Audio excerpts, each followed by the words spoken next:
You become more of a leader when you say sorry. Believe me, it took me a long time to learn this. So if I was back at the meeting, I want to just interrupt everybody. But no, that's great, good point. But you forgot this. I let the meeting go through. Everybody left. I went back to my office, and I'm shaking. You're getting withdrawal. I wanted to tell people like they did things wrong. I said, no, like you're not going to be here forever. If you decide to go away, you leave these people behind to run your business. Then you got to trust what they're doing. I was even trying to think back to when we had met, which was Board of Trade, which was on the Board of Trade. Yeah. And I think first time we were sitting there, probably, you're sitting at a table of people you're just meeting. Yes. And you're kind of sizing them up a little bit. Yeah. And we know a little bit about each other, but we're looking at backgrounds, and we're like, okay, this person is, and so like my first sort of perspective on you was just like, oh, he owns a business, and man, he must run that business like with iron fist. Is that what you would like? But then sometimes that's what you would say it takes, right? And that's the way we sometimes either have been brought up or saw it being done somewhat successfully. So we apply it. Yeah, well, that's what you learn when you come from, when you're an immigrant and you come to Canada and you start a business, or your parents. I was born in Greece, and I came when I was very young and saw my parents work hard, and they were running things with that toughness. And so you automatically, start doing that when you start getting more independent. Do you yell Sparta when you're doing it? No, no, pretty close, but you find out after a while that it's a very stressful situation that you cause yourself, and you cause a lot of turmoil in your company where you've learned to micromanage it and try to control people.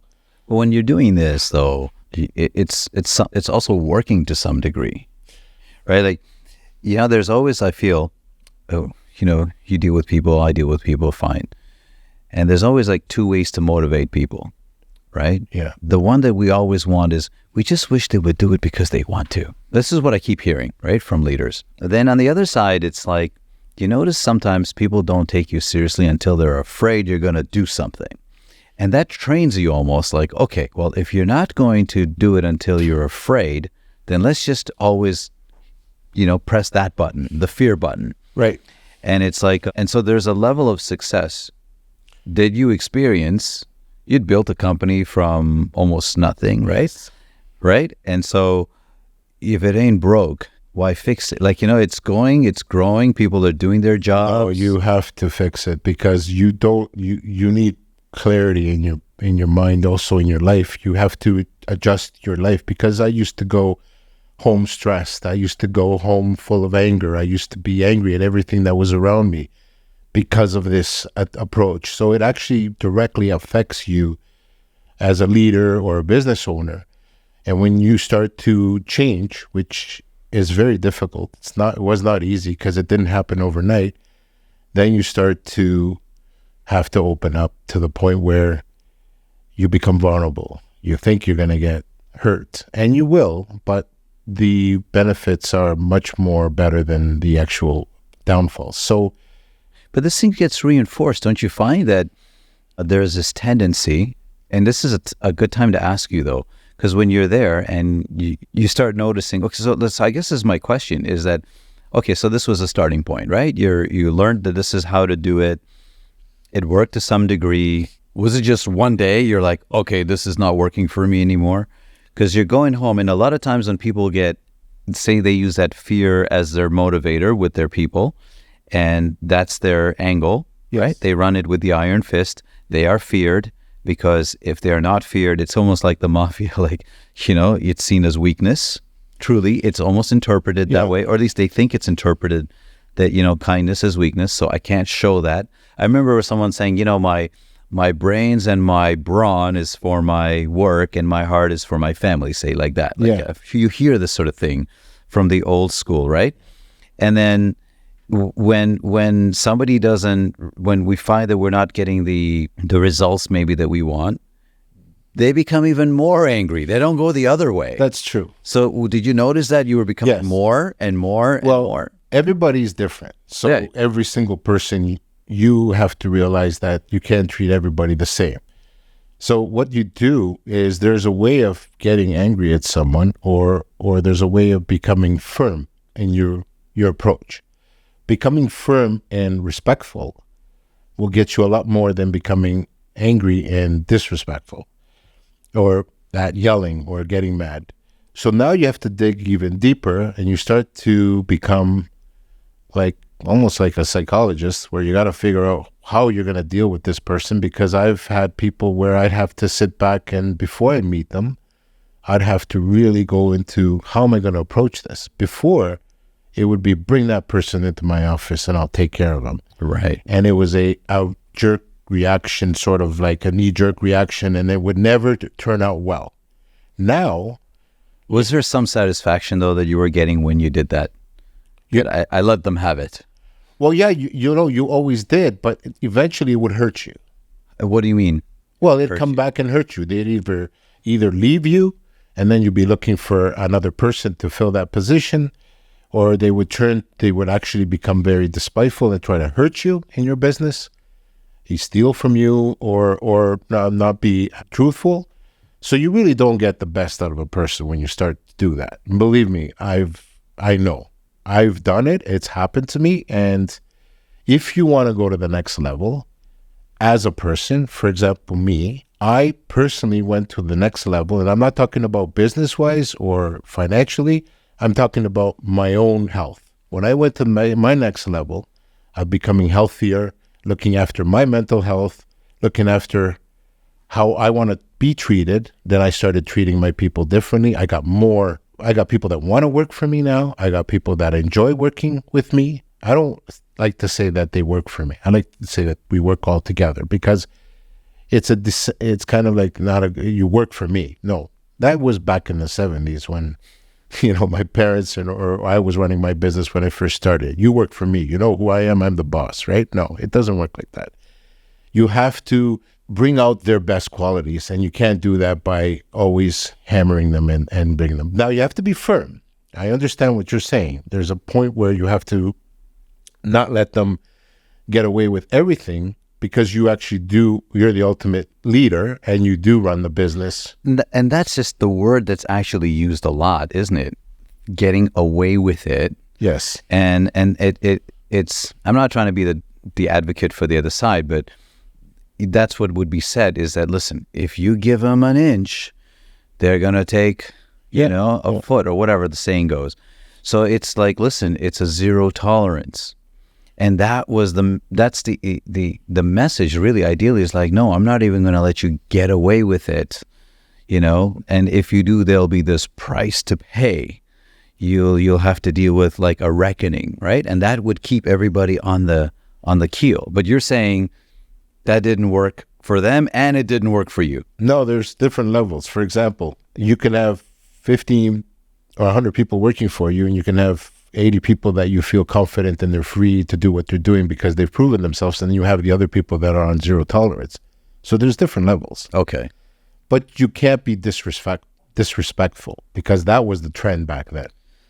It was like the old backhand. If they don't want to work, kick them out, get them this. I'll show them. No. You have a conversation, you go to the next step, you give them a few opportunities. If they still don't listen, then you start to lower the bar and say, okay, guys, look, now we're in a position where we need to run the business, and either that person needs to leave, because remember, those people that don't, when you're giving them opportunities to do these and they don't follow, they become toxic to your organization. And you try to work with them and fix them, or not fix them, sorry, you try to work with them and make them feel they're part of the team, and they make them feel that you care for them, which you do. Because after I started doing that, that's when everything started to change. So what exactly did you do differently? Well, I would listen to them. Okay. I would listen to their problems, because a lot of people sometimes have problems that you don't know what everybody goes through in their lives. And when they're sitting in front of you, you don't know what they're actually going through in their life. It's like the person who, I can imagine, shows up to work late every day. And you're thinking, what a slacker. But then you don't know why they're late to work every day. Right. And it might be because they're taking their sick, uncle or neighbor or whatever. And then when you discover that about them, that is different. They literally in a moment turn into a different person. Right. So when you by listening, by listening to them and getting fine, but there are people that will play you, and that's where that's where you have to be, a little bit more, I guess, listen. That will come out. It eventually comes out at the end where the person has actually been playing you and they're not truthful, and then slowly they leave on their own because they've been caught or whatever. But that's the secret, is to make them feel, and also not to make them feel. You want to be interested in your people. So genuinely. Yeah. So the culture of the people around you, the atmosphere. It was never heard of as us having events to go for like a bowling night or go out and have a party and with the crew. It was like, no, they're employees. They're not supposed to do this. Well, we've been doing don't get too close. Yeah, no, but we've been doing these now. We have like a party every month at the office, and whoever's celebrating a birthday on that month, we celebrate their birthday. Every month at the office, we have a special lunch where we celebrate a different meal, like Italian, Chinese, Greek, right, and whatever. Right. So that brings up the company morale. I've had people walk up to me and say, I want to discuss something with you that's private. Can I ask you a few questions? Sure. And you just be open. Don't be judgmental. And just be open. And that makes I a better person. Because now you expand your knowledge base. You expand a lot of things that you need to work on. And you find out that, yeah, you were a pretty good person, but you're becoming better. And that's the key. So tell me about that. When you said you were going home and it was affecting you before, how was it affecting you? Well, I wasn't sleeping. I'd get up at 3 a.m. thinking, oh my God, I got to do this. I got to fix this. I forgot to do this. Or that's called passion, no? No, that's called stress. That's cortisol at its max.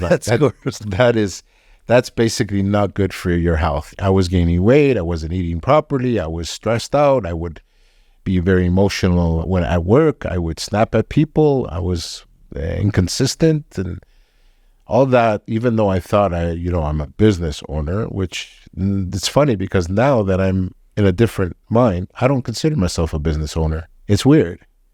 Before it was like I have my own business because that was a passion back then. I have my own business. All you have is a registered company and a numbered company, and you got to pay taxes to the government. That's your business.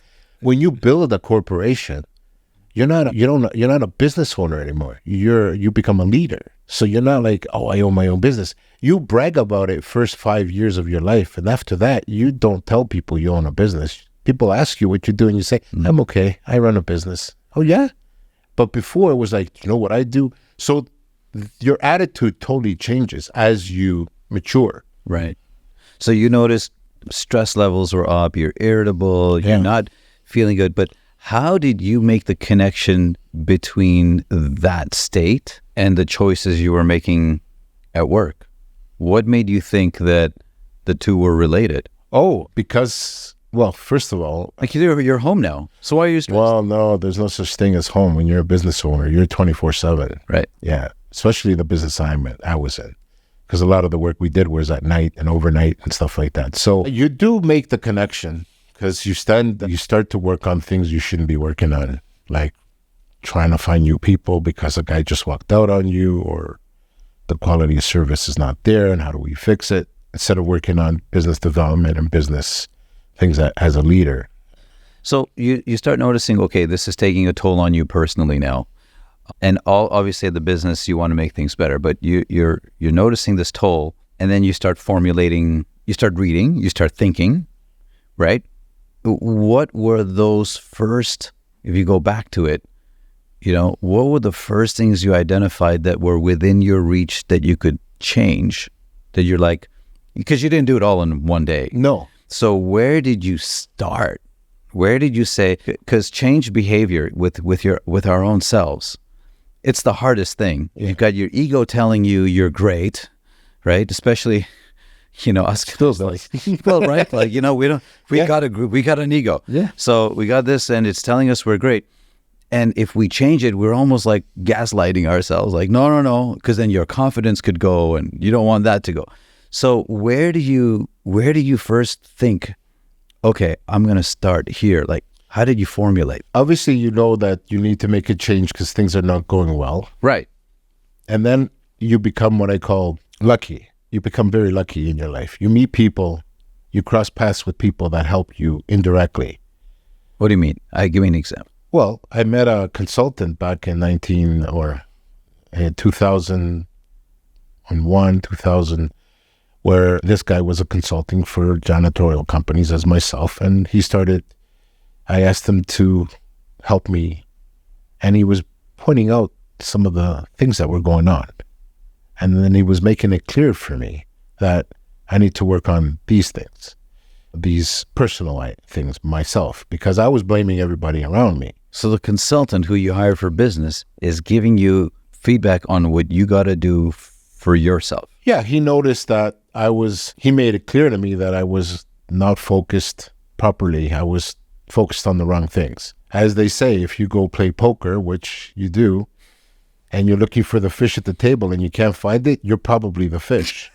So That's a good one. Yeah, well, that's what it's about. So if you go around pointing fingers at people, we didn't, that's bad because of him and him and him. One person told me the other day, when you point fingers, there's 3 of them that point back at you. Yes, I heard that. So I love that. So really, you got to look at yourself. And what happened to us is we lost a very large account back in 2004. When the consultant was around. Yeah, we lost a very large account. In fact, we almost lost about 75% of our business. Wow. And that made me focus back and saying, why did we lose that? And what happened? And that's when I started to restructure. Okay. That's when So that was the event. Happened. Yeah. So we took a big hit financially. And instead of packing it in and going, oh, I'm going to open up a Greek restaurant, right. I'm going to look why did this happen? And I hired the consultant to help me. And then I also ran into a couple other influencers, I call them back in the day, with not the influencers you see online these days. We're talking about people that are good. And then I started working on myself. So what did they say to you specifically? Do you remember? What did they say to you that helped you gain clarity? What was it that how did they point it out to you? Well, they said this guy's no longer around because he was a great person. And he basically said, here's your company. And he showed me a proposal that I made, and here's your competition. He didn't show me what the competition's proposal was, but he showed me that mine was this thick, and the proposals were this thick. And he goes, you have no depth in your thinking. You're very surface mounted, like you work on, and you're very reactive. He said those exact words. So you're responsive. In other words, you're not proactive, you're responsive. So you have no depth in your thinking. You need to sit down and think and analyze what you're going to do, what your next move is, and then actually do what you want to do. Mm-hmm. And for you to do that, you have to be calm. You can't be stressed out. You can't be coming out of a meeting yelling and creep people. So he said it exactly like that. Yeah, take a deep breath, regroup, think. Don't make a decision till at least 48 to 72 hours after you plan it, and then make your decision. Never make your decisions after an emotional outbreak or some sort of something bad that's happened around you. And he told me basically, and then I realized after he was telling me that, I was going home happier. I was less stressed. Even though I lost 75% of my business, I was like, okay. How long did it take you to actually notice the difference that you were going home happier? You just lost 75%. How do you go home happier? 6 months. Yeah, I would go home and say, well, I started networking. Okay. And I started doing things that I love to do. Like networking with people, going to events, we know about networking. We do that all the time now. And that's how we met. So, and then that gave me a better feeling about myself. And I started, instead of micromanaging the company and running it to the ground or I was feeling a lot better about myself because I'd meet people, I'd get some positive feedback, I'd get some communications between them and pricing. And next thing you know, we started bringing in some more business. And then I started putting people in charge instead of me being in charge. So I'm going to get to that in a sec, but we got here because you said you got lucky, remember? Yeah. And you said you got lucky and you attributed the good fortune to being receptive. Yes. Being receptive to somebody else. Criticism. right? Giving you feedback. And in this case, you went and hired the person to give it to you. In other cases, you might have noticed, do you notice now as you look back that people were trying to give you the signal already in the past, but you weren't listening? Yeah. Yeah? Was that the case? Absolutely. There are times where you push people away and you wonder why you push them away. And that's because your insecurities or the way you've been brought up. It's true. You find yourself having done that, right? Oh, yeah. Before the consultant. So the messages are always kind of coming at us, but we weren't like... Yeah, I had people come and tell me that what's best for me, and I would look at them and say, what's his motive? Why is he telling me it's best for me? There's something else going on here. He's trying to trick me. It's a very good point. And that's one of the biggest failures. You experienced this. Yeah, I used to do it a lot. I never trusted anyone because I thought they were going to cheat me or steal from me or they were telling me the truth. Like it's a jungle out there, right? Like, yeah. So that's a very good point because that actually is one of the biggest pitfalls of business owners. They don't have that trust level. So if you take 10 people and you think everybody's cheating you, then you're never going to have a good team. But if you take 10 people and you think that everybody's good and 2 of them are bad, they're going to find their way. But you got 8 good ones. You know what I mean? I 100% agree with you because those 8 good ones will never turn into what you want them to if you don't trust them. Right. 100%. I couldn't agree with you more. Yeah. And I definitely find that we all, I think, experience this. I mean, someone or some people in our lives have already been feeding us this message. We just weren't, we weren't listening. We almost needed to hear it from a third party almost. You know what I mean? Yeah. Because then we were like, okay, this guy's like, doesn't have a motive. Yeah. His job is just to come here and do this, analyze and get out. Right. So it's interesting. It's a good way to go about it. So you say you got lucky, but you didn't, you had to take that step. You had to go tell someone, ask somebody, hey, come and have a look at this. I mean, yeah, you ran into them, you found out what they were doing, but you still had the choice to say no. Right. And you chose to take the information and you kept your ears more open. That's what I keep hearing in this, is that you started listening more. Yeah. And sometimes I ask, well, why weren't we listening before? And I wonder if it's because sometimes by listening, we feel like we're no longer the leader. We're not the smartest one in the room. We're not in charge. How could I ask somebody, I should know? So, yeah, like it almost becomes like it works against you. One of the hardest things I've ever done in my life is go into a meeting room and listen, and I promised that I wouldn't say a word throughout the whole meeting and watch my people talk, and I almost burst. Right? Yeah, I almost burst. Because you want to control it. Yeah. So that is not good. The need to control. Yeah, because I have a way of saying things. That's a hard thing to break, man. No, it wasn't easy, and I'm still like there. And let's be clear, I'm still working on it. Sure. So it's not. But like, you're being mindful of it. Yeah, well, that's the secret. Once you're mindful of it, and you actually, one of the best things I've ever done is if I ever did snap at a person, I'd actually call them back into my office and apologize. Wow. So that alone is a huge step in your own personal growth, because you've actually admitted that you made a mistake because, you lost it. But I wonder why, I think I know why people don't do that.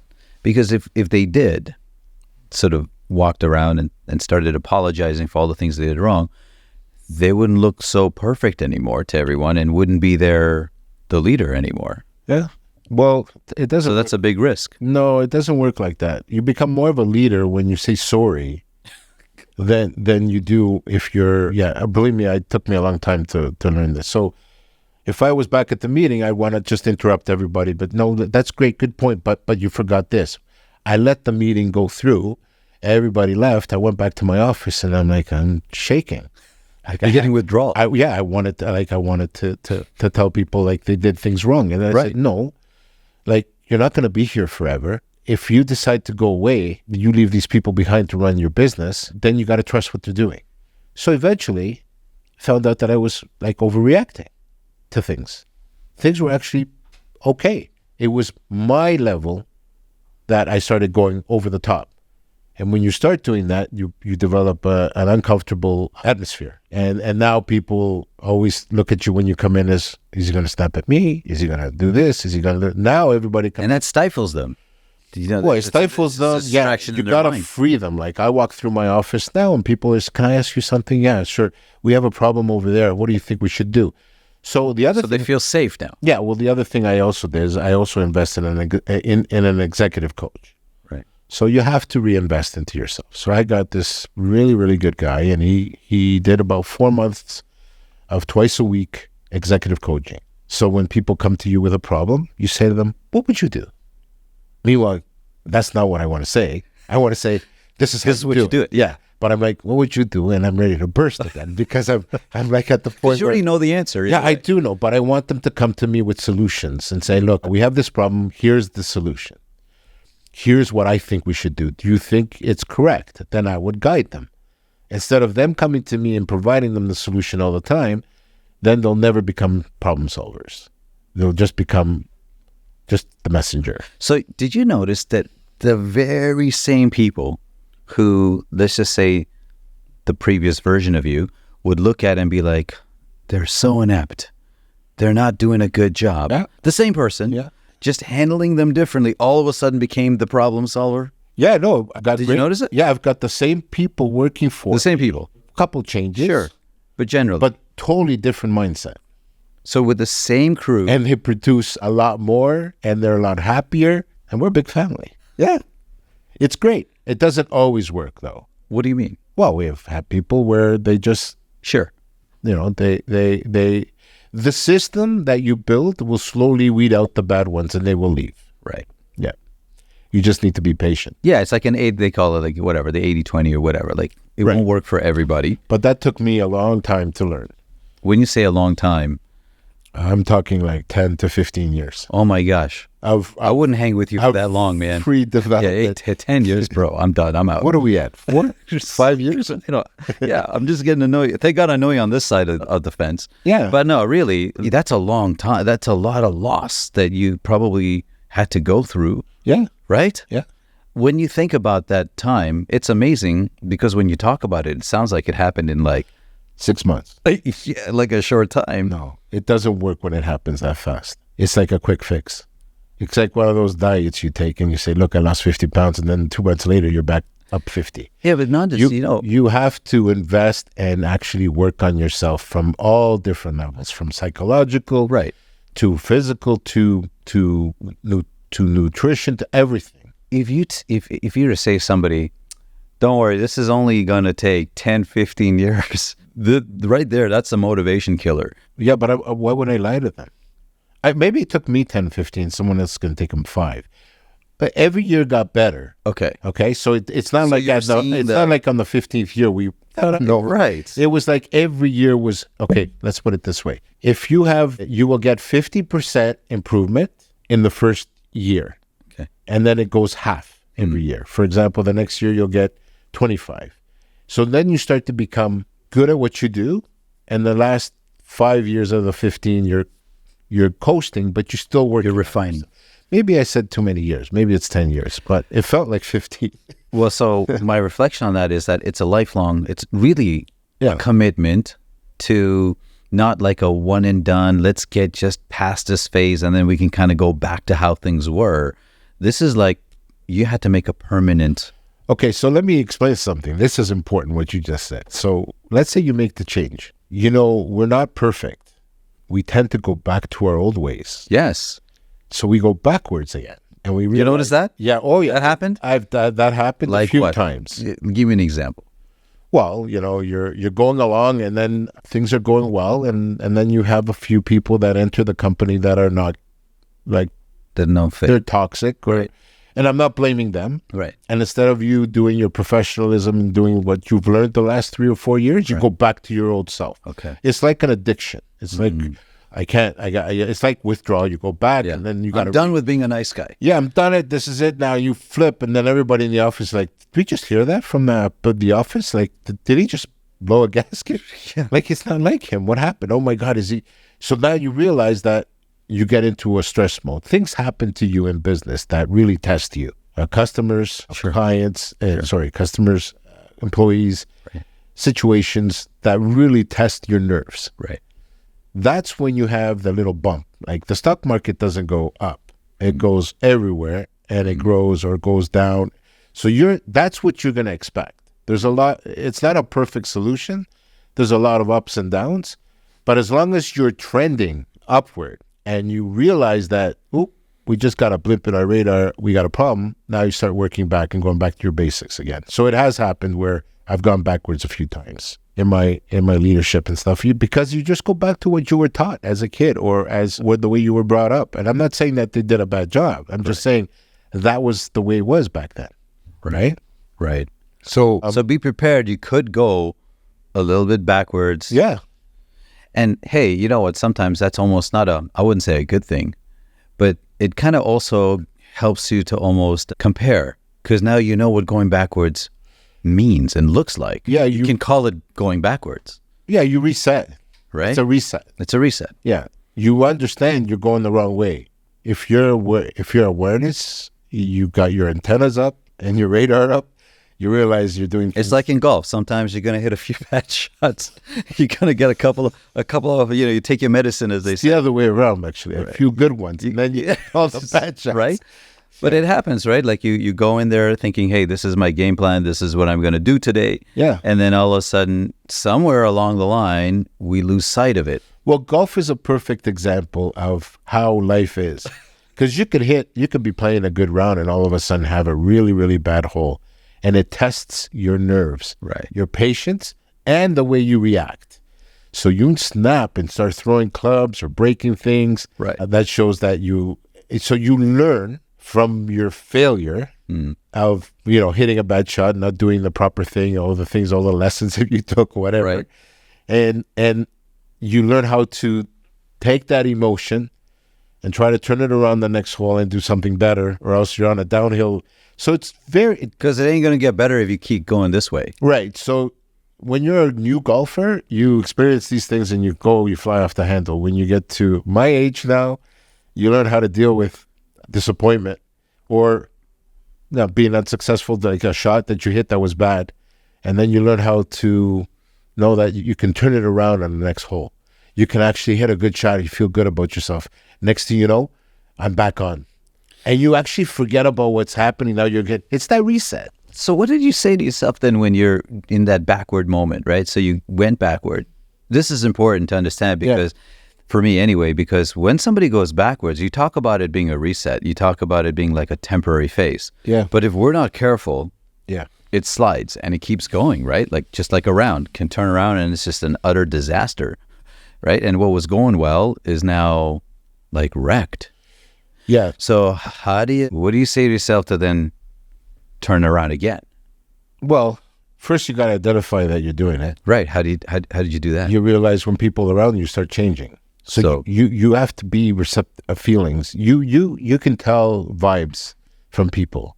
Good morning. Hey boss, how are you? Or this sort of thing. And it's like you come into the office, it's hi, and it's like, what's going on? Like you got to have that awareness around you where you actually start to pick up feelings and atmosphere changes. Like and I don't mean it in like a scientific way, but you can tell when someone's not happy with you or they're avoiding you. So your people start to tell you without them even knowing it, their body language. You are starting to go back to your old ways of going home and now you're stressed or you can't sleep anymore. Okay. So you started having that happen again. Right. Okay. You start going into your old patterns where you were when you were not happy or you were not in a good place. And then you got to actually do like a little self-talk. You got to sit down and actually look in the mirror. Like look in the mirror. You did this. Look in the mirror. Look at Nondas did this. Stare at yourself and go, Nondas. This has got to stop. No, this has got to stop. You're on the path of destruction or going backwards. You need to reset. Do that 3 times and then walk off and smile and tell yourself that you love yourself, because that's important. Yes. You got to tell yourself that you love yourself and that you care and you got to move on. And do that for about 3 or 4 days straight and you will notice a huge difference. I got to say, you just reminded me that it's true. A lot of guys, who are like you, who have to carry the weight of the world, on their shoulders, right? Yeah. I mean, you're responsible for so many people and their families, right? Yeah. Sometimes we feel like we're bad people because of what we did, and we kind of like deserve almost this sort of situation. You know, you said something that you say to yourself. I forget how you put it, but you tell yourself you're a good person. You love yourself. Yeah. Why is that important? I think it is important because sometimes we do forget that we're not worth loving, and then that just fuels the. Well, there's another portion where you self-sabotage. You hurt yourself because you've learned to always be in misery. So you keep doing that. You got to knock yourself out of that. I don't. What do you mean by that? Well, if you've always learned... Why would you hurt yourself? Well, because some people have learned from their childhood, from whatever, that they're... Like, for example, there are people out there... Sabotage? What do you mean by that? Well, you keep putting yourself in difficult positions purposely so you can... Because it's like an adrenaline thing, right? This is deep, though. It's really like... You got to reconfirm that you're important and that you care about yourself and you love yourself, because that's the only way you're going to move forward. And you got to clarify that, because if you keep telling yourself that you got to do this, you got to do that, but you got to make sure you clarify that, you're the important one here. Remember? And then everybody else around you. Because if you're not important, then everyone else actually is not important either, right? So you got to start from yourself. And that was a big thing for me too, because not that I was a self-sabotager, but you need to reconfirm, because you always look at, like you said, you got the weight on you, you're trying to build a business, you're trying to put food on the table. Next thing you know is, am I doing a good job? Then you have a family, or you start having an addition to the family, and you got that stress. How am I going to do this? And all that. And if something doesn't go right, the first thing you say to yourself is that you're a failure. Things don't always go right. In fact, sometimes things go wrong for a good reason. So, like, I lost that for a good reason. Yeah, I lost 75% of my business back in 2004, and that was good for you. That was a blessing, but I didn't think so when it happened. Right? Yeah, it was a blessing. That property manager that fired me, I actually will send him a bottle of wine every year, thanking him for that he fired me, because he reset me, and I got the consultant, and I built a corporation. Well, I rebuilt myself. Right. So, yeah, things happen for reasons, and people think it's a disaster, and there's always a way around it, or there's a way of dealing with it. And sometimes we deal with it the wrong way. You know, what happens also sometimes, I find, is that after doing it for a while, and let's just say people are trying, and it's not, your story is amazing. It's a great story to me that, you did this. It's almost like it was... The sequence was really good. This happened, I did this, then it got better. Look, right? But sometimes it doesn't always go that way for people. Like, it's a while. Yeah. There's more, they change, but it doesn't get better. Then the word I think about is they get a little jaded, Mm-hmm. Forget about it. This is just the way the world is. Yeah. People, you can't be trusted. They've trusted a number of times, and they get disappointment after disappointment after disappointment. But you're saying it's you, not the others. Yeah. That's got to change. Well, if you change, when I changed, or I'm still trying to, and I'm still changing, things got better around me. It's like a formula. There's a part that did you feel that when you first said to yourself, Nondas, you got to change these things, right?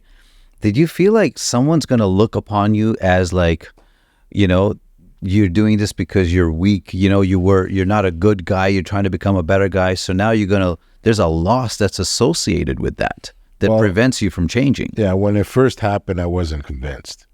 Right? Yeah, it was small steps, baby steps, as they call them. Right. I was never convinced that I'm going to change. No. Or that you had to. I'm going to try and see, but I always had my guard up, saying I could go back to what I was used to, because maybe this is not going to work. I wasn't convinced. I was like... So you don't even have to be convinced. No, you have to try. Don't go out and say, boy, I'm going to be done in 5 to 10 years. I'll be back to, and things are going to be great. No, people, you got to try it, but it's not for everyone. We have to agree to that. It's not for everyone. It's personal improvement, and I'm still working on it, and it's not easy. It's very difficult. And when people want quick change, quick fixes, they don't work. When you say difficult, still, like you've seen all of the results. You feel better, your staff are happier. So what's difficult? Well, I find myself rebounding back to my old thoughts. Still. The difference is that I don't voice my opinions anymore. Mm. I take them, I analyze them, and then I let them go. So I don't act on them. Before I used to act on them, and it wasn't good. And that's difficult to do. It gets a little easier. It's very hard to do because you're trying to control an emotion that keeps coming up from what you've learned in your life, and you're trying to change it. And there's something there and there. Like, for example, it happened again, like last week. I was outside actually just going to get coffee, and I heard my operations team in the boardroom, and they were talking, and I was like, I gotta go in there. And I'm like trying to stop myself from opening the door because I kept hearing stuff that I said, no, I gotta, but I didn't. Yeah, because if they do this, what they're about to do, your brand could suffer. There could be losses on the customer. They weren't doing anything bad. But I was such a micromanager, and I was so into the control part that I couldn't let people do that. Or I had to add. For example, if I was going to add to the conversation, it would have been to make it a little better. They weren't doing anything wrong. They were just doing things that were not complete, or it was just my micromanagement, or my being a control freak that I wanted to finish their sentences or something, right? So kind of makes you feel better too. It makes you feel like I'm important around here. I have a... Well, no. Do you think that has anything to do You're with the last word, by the way. Right. There's no one behind you. After you speak, there's not another person that's going to chime in and go, oh, by the way. Yeah. So, but now I've allowed that too. I've allowed people to tell me what I told them, if they feel it's correct. Because I want their feedback. And if they say it's not? Then I want to know why. Okay. And now we go through the process. And you let yourself be corrected. Yeah, because that's how you grow. That's how you build a team. When you're sitting there with the finger and you're like, this is the way it's done, and you walk out, you're not building a team. But when you sit there and go, guys, we're looking at doing this, I want everybody to write their ideas on a piece of paper and voice them. And I want anybody to tell me, if you guys think I'm saying anything that's inappropriate or wrong, or we could do it better, let me know. But you do that with the intention that you're going to take criticism and you're going to fix it. Not with the intention like no one wants to talk because he's going to blow a gasket.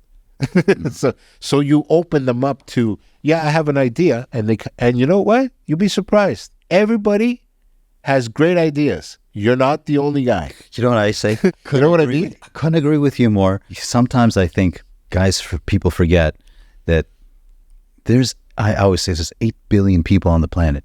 What you think you're the smartest one all the time. Yes. You know what I mean? Yeah. Like, think about it. The chances are, if there are more ideas that are presented, and sometimes we look at them and we're like, yeah, but they don't understand. They don't see all the angles, No, but you build on them.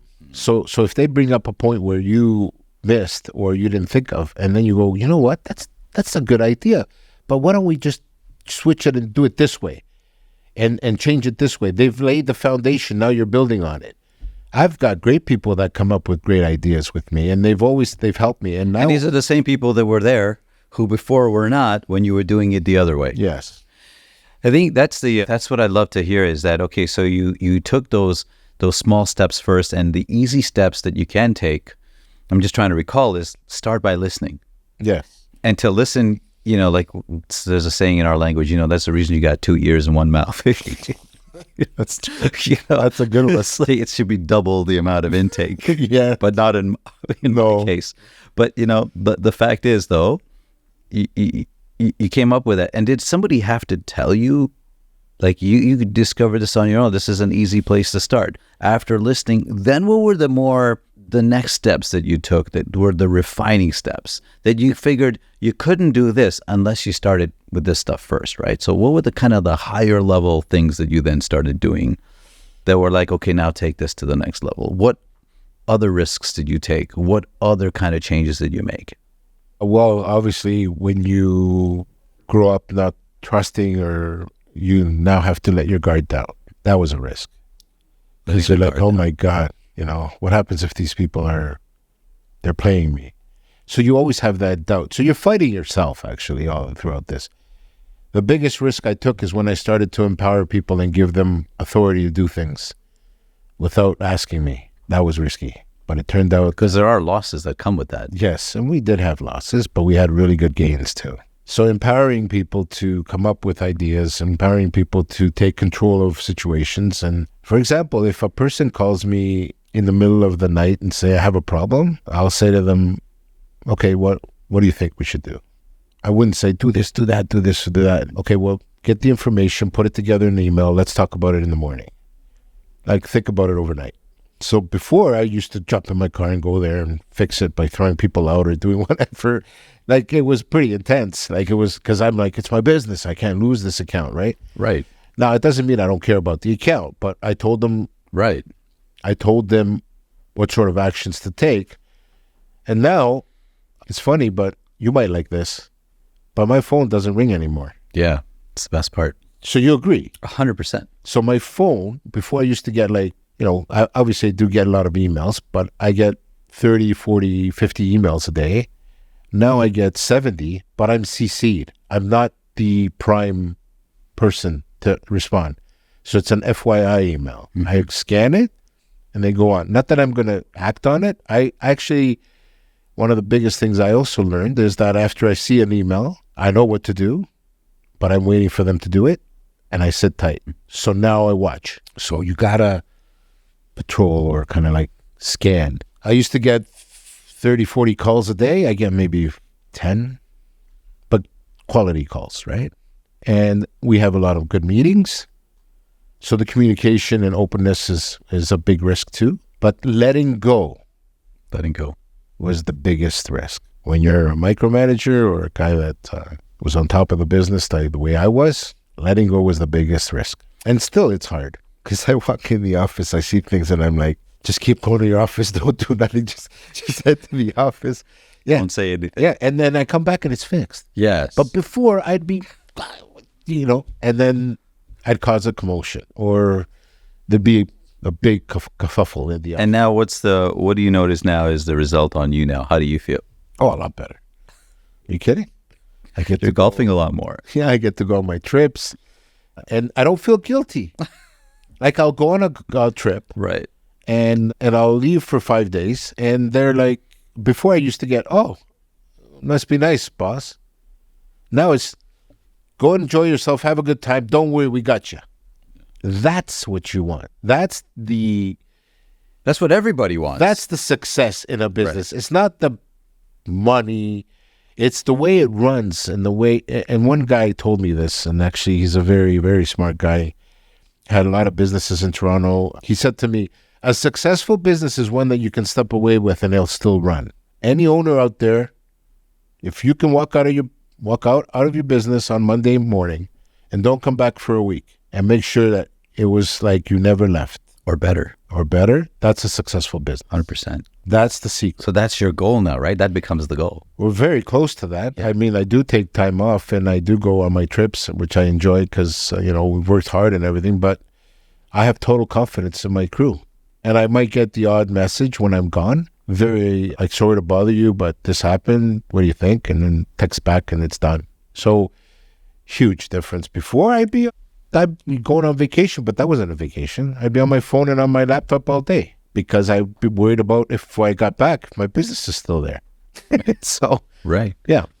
But it's not like you weren't being delusional. It's a real danger all the time. Well, it's the biggest fear. As an owner, yeah, it's your biggest fear. It's like someone pulling the rug under your feet and, right? And you can't do it. On your watch, and you would be responsible. Yeah. So, you gotta That's when you make people accountable. That's when you say, you're in charge. I have total confidence in you. Make sure everything's, and you got that, you got this. So everybody's got their departments that they look after. And they're very happy to take on that responsibility. And that's when you have to be clear with them. And even tell your customers, while I'm gone, Tom's going to look after you, or Fatima's going to do this, or Z's going to do that, or Mary.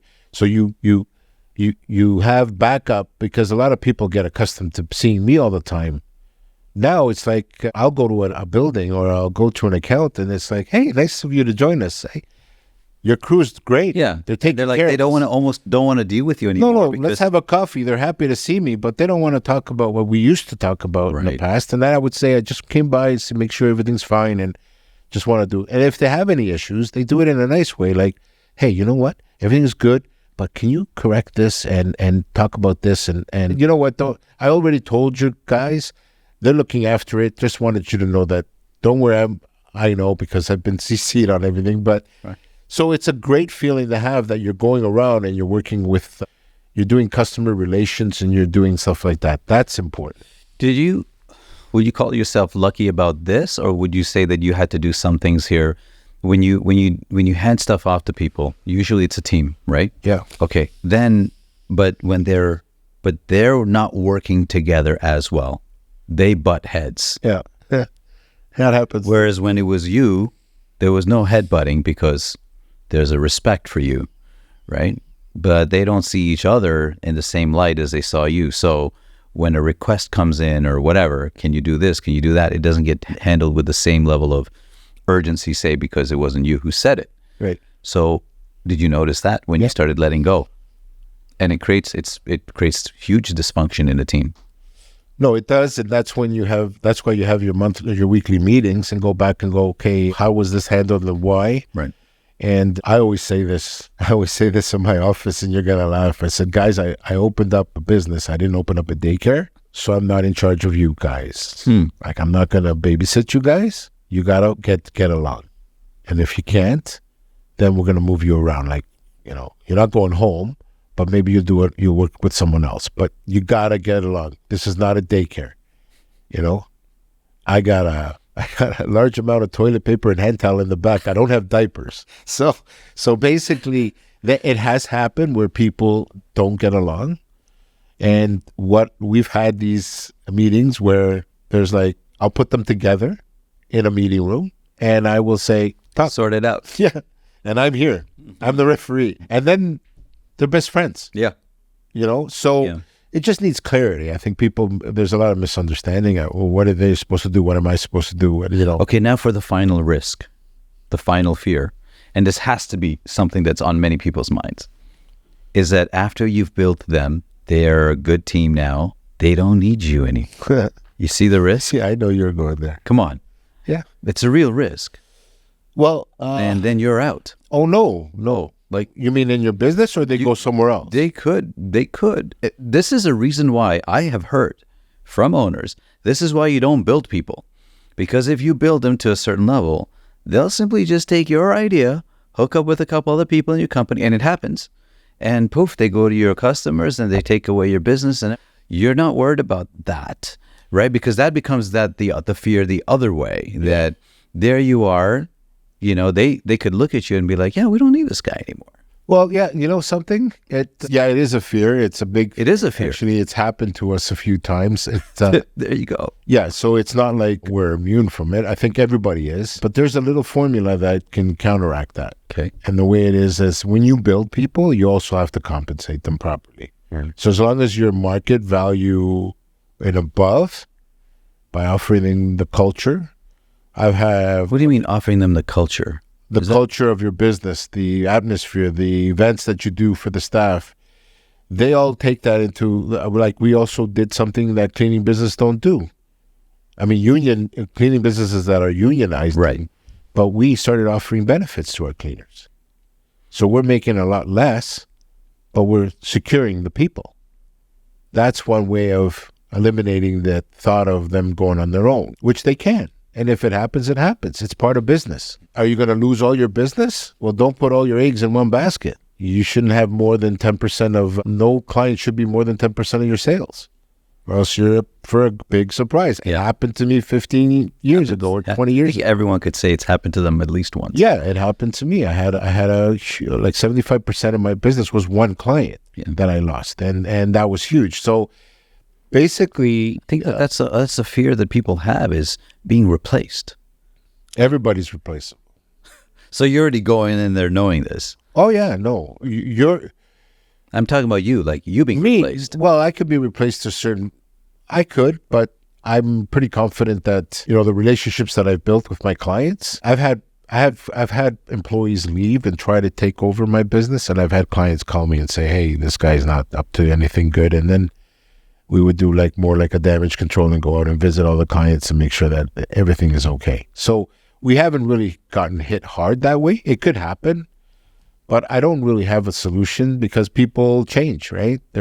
People think that they can run businesses because you do. And then when they get into doing it, they realize, oops, I got myself into... So they'll take one client from you, maybe two, but that's not going to supplement what they made with you. So financially, it's got to be worthwhile for them to say, yeah, I'm going to leave and I'm going to go after... First of all, it's unethical, okay? Yeah, but it does happen. People do. Okay? Because I don't believe in that. Like, you've been working for me for 15 years or 10 years, and you've gotten to know this client that I put you in charge of, and now you're going to poach the client from me? Right. The good news is that the clients that we have don't fall for that. So I call that like the poverty mindset, I guess is how I kind of always learned it. Yeah, it's very good. You know, like the poverty mindset, like somebody's always feeling like they're going to lose something versus what they realize they're gaining, right? And you yourself said sometimes when something bad happens, it's sometimes good for you. So that a person leaves and goes and tries and does that, well, they lost out on the future of what's going to happen next anyway. Yeah. So, but there are people who do sit there and they literally, it's on the front of their mind, not even the back. It's in the back of your mind, but it's somewhere back there. It's on the front of their mind. And that goes back to the trusting people thing that you talked about, that, you know, you trust. And what's the limit now of this trust? How far does trust go, would you say? Obviously, you got to be careful, but like, I don't know. I always say to myself that if we're selling and we're gaining customers, there's always going to be a percentage that drops off due to this stuff. So as a business and statistically, if you want to be, you can't hold on to every single client because all of a sudden you have a contract with them and you feel like you own them. If they're going to go, they're going to go even with other people or even with the existing people. So the trust factor, like I'm trying to answer your question, is you have to have your radar up, I call it, or you see what people do and how they react. And you can probably tell when people are dishonest and they try things, and eventually it's going to hurt them. Not that you're going to do anything. As long as you're going in the right direction, that's always in the equation. That fear is always in everybody's mind, that they're going to leave and they're going to take your customers, or they're going to leave and they're going to open up a restaurant next door to you and provide better food, or, they're going to do this. So they're going to be your competition. Competition sometimes is healthy. It is, not that. And then people, remember, they're brand new business owners, so they're not going to know they're not going to have the experience and all the stuff that you've been through. Well, I used to get salty about stuff like that, to be honest, when somebody does that. And then I started looking at it a little bit differently. Yeah. I started saying to myself, hey, I helped this person get to that point. Yeah. If I'm truly about making the world a better place, there. And now, this person's feeding their family, they're doing what they're doing. And in fact, all the power to you. And I felt like when I did that, it was easier for me to let go. Yeah. And then B, it kept the vibes really, really good. Because for me, vibing how I feel about anything matters to me. And like you said, it has more impact on you hanging on to that leg. Yeah. The let go part, very important. Yeah. About 12 years ago, I lost a client. I had 4 condominium buildings that we were doing, and we were doing good. Well, my client, not a good person, decided to pinch my employees and hire them directly. Right. So he did that. Right. It could go the other way, yeah. And I had one of my business people in my office turns to me and says, well, here's the card, let's sue him. And I said, no. And they go, why not? I said, we could sue him because it is in our contract. You're not allowed to pick up our people. But because of the way he did it and the way he's doing it, I'm going to let karma take care of itself. Let's forget about this. And then I went out and I got myself 4 or 5 new accounts. So letting go is better than harping on something and really draining your energy of things that you could do better for yourself. So that's a very difficult thing to do. But I was one of the people in the office, even though, that said no. And they was like, let's sue him, let's do this, let's take him to court. Not to mention I would probably need about $6,000, $7,000, $10,000, whatever it is, so I can prove my case. What am I going to prove that way? So you know what? If he's that type of person, to do that, he's going to do it and continue doing it, he'll run into something that's not going to be good for him. And then he's done that to himself. So I'm just going to step back and let him do what he wants. And I won't do any work for him. So what you said, letting go, huge. So last word, man. There's so many things I wanted to talk to you about. We're going to have to do this again, man. But you've gone through like an amazing journey. It's not usual often that business has such an impact on a person, and that's probably been your greatest reward in the work that you're doing, the effect that it had on you. If there's somebody out there who's sitting there thinking about, hey, I'm really struggling with my people right now, because that's where it all started. And you're your business is very people intensive, right? It's all about people, and they're struggling with their people, and they realize they're struggling with themselves ultimately. Yes. They'll realize it. Yeah. But they're just not making that, they're not ready to take that step yet. What do you say to that person? Self-awareness. Basically look back at yourself. How do you motivate them? It's very hard. I would say that they need to take a deep breath and step back, and sometimes even a small getaway from business for 1 or 2 days just to clear their head and just reset everything in your mind of where people that run into situations like that don't have goals. What do you mean? They want to profit. There's a goal. No, that's not a goal. That's the end product of your goal. If your goal is to get 5% of the market, and how are you going to do it? Then you work towards getting 5% of that market, or 10%, or getting more clients, or gaining more respect, or providing better service. Eventually, you're going to make the money. So the money comes because of your goals. Your goals don't come because of your money. Don't ever put your goal to be a money goal, because you'll never reach it. You won't. Agree. So your goals have to be, I'm going to build a good website. I'm going to have a online presence, and I'm going to show that I'm a professional and company that I can do this. Or I'm going to work on myself, and eventually they'll come. See, what I used to do is I used to work hard. I work hard when I was building this because I wanted to pay my bills. And then I started after when I developed myself, started to work on myself, then I started to have goals where if you want to have goals, you should always sit down and say, where do you want to be in 5 years? What do I have to do to be there in 5 years? I've done that. Have I reached them? Yes. Sometimes no. Sometimes over. But it's a goal. It's something you work towards, and you have a plan. Yeah, I think it's just self-awareness. You have a very good point. I have to say that, you've listened to me talk about, how you have to open up and the people and that. But you got to still be firm. You got to still be assertive. You got to still be on top of people. Make sure that, you have to do a mixture of what you want to be to what you are. But you got to get away from your old ways to allow people to do what they are, because those people are going to take you to the next level. Those people are going to help you become a better person. And when you start thinking of that way, then you'll start treating these people properly. Instead of, not that I can't say I mistreated people, but I didn't treat people. I can say it was an emotional thing. But when I started to treat people better and work with what they can, they actually gave me more satisfaction at the end than the actual monetary amount of profit. Obviously, you're in business to make money, but don't be focused on the money, because it will never come. Thanks, man. That was amazing. Yeah. We need more time. Next time we're going to do this again. Sure. Okay. I usually ask what you think about what we're doing, and your feedback on what we're doing here and how we could be doing better. So we're listening to you now.